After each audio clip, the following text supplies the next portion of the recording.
Dear colleagues from the Ifap Working Group on Media and Information Literacy, I'd like to share with you a call for urgent action and to suggest a possible approach. This curve is the percentage of the world population under populist government, populist from the right or from the left. It is an elaboration made by ChatGPT from various sources, including Guardian, Tony Blair Institute, and Financial Times. We had a peak in 2020 with almost 40% of the world population under this type of government, and a figure like 2.5 billion people, and today it have been decreasing in the last few years. And obviously there are many factors which provoke populist government, but one of them, very important, is social network use and misinformation, disinformation on social network use, and the low level of information literacy of the people. This is another curve taken from the Authoritarian Populism Index, and this is again this time this is the elected on votation populist politicians. It gets in 1997 very strongly grow and go to above 30%. Now let's focus scientific misinformation on youngsters in social networks time. It is a study made by Institut Jean Jaurès in France in 2022, just after the COVID, and it is online. They have made a survey and very interesting question about how young people perceive science. Does science bring more good than evil? 41% are not sure, and 17% believe the contrary, that science is evil. Is astrology a science? Yes, say 41% of the youngster. And if you look on disaggregation of factor, you will see that the use of social networks is a strong correlation factor. More youngsters use social network and more figures go 50, 55, 60%. Is the number of followers of an influencer a good criteria for reliability? They believe so, 41%. More follower, more reliability. Now we're going to see the proportion of youngsters in agreement with one of 12 major fake news. High number again. This is directly from the source, and I translate. Human beings are not the product of evolution from monkeys. They have been created directly by spiritual force. 27% believe so. Americans have never been in the moon. 20% believe so. Egyptian pyramids have been created by extraterrestrial people. 19% of young believe so. The world is not a sphere, it is flat. 16% believe so. RNA vaccine against COVID provoke irreversible damage in children. 32% believe so. Chloroquine is a good treatment against coronavirus. 25% believe so. After it has been demonstrated in many scientific papers that was not true.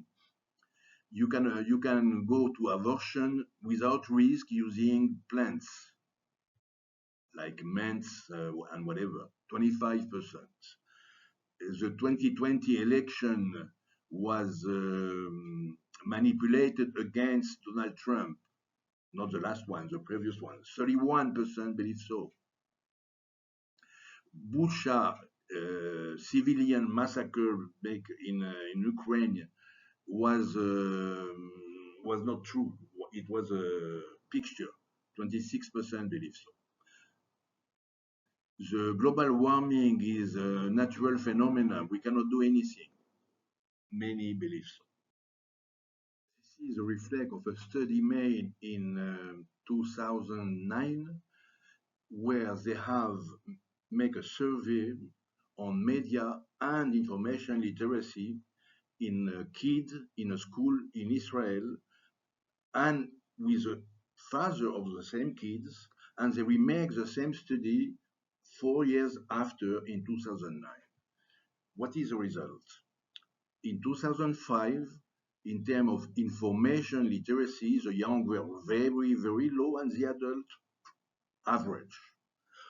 In revenge, youngsters were very good in media literacy. They are very good with using those computers and cell phones.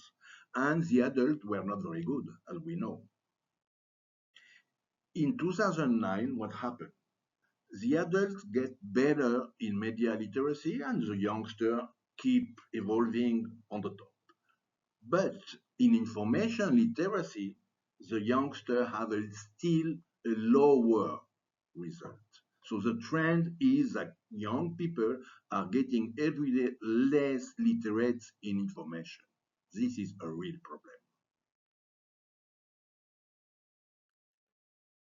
Conclusion of that data, global information literacy is as much an urgent and paramount matter for humanity than global warming. And by the way, it is also a key factor for global warming. The use of social network computer in artificial intelligence provoke in the cloud a lot of computing power which need a lot of electricity, and it represents a serious percentage of the impact on global warming.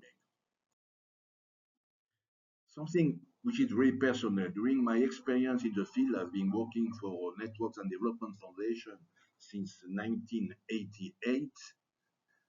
But still today, I was a few days ago in a conference on digital exclusion in Spain.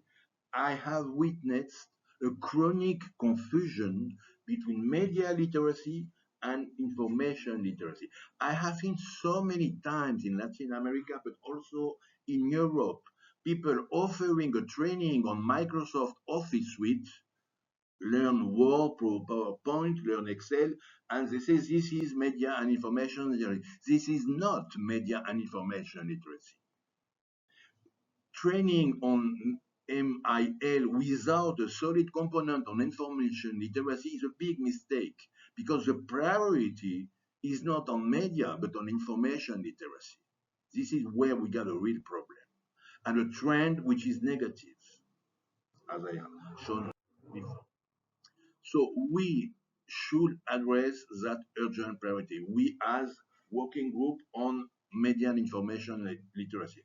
In spite of the evidence that literacy education is a long-term endeavor, we shall tune our minds to focus short-term impactful action before it's too late and to reverse ASAP a trend which is toxic. So I propose this approach. We should make a group, or together all of us, to establish an exhaustive inventory of all the required tasks on media information literacy that we could carry on as a group. Using this inventory as a base, we should together assign priorities under the criteria of what of the tasks have a potential for immediate impact. In parallel, I suggest that a subgroup organize a brainstorming session to try to find creative and original short-term response to the challenge. And finally, I suggest to merge the result of the priority assignment on the inventory task and the new task suggested by the brainstorming session to make an agenda for this group to work.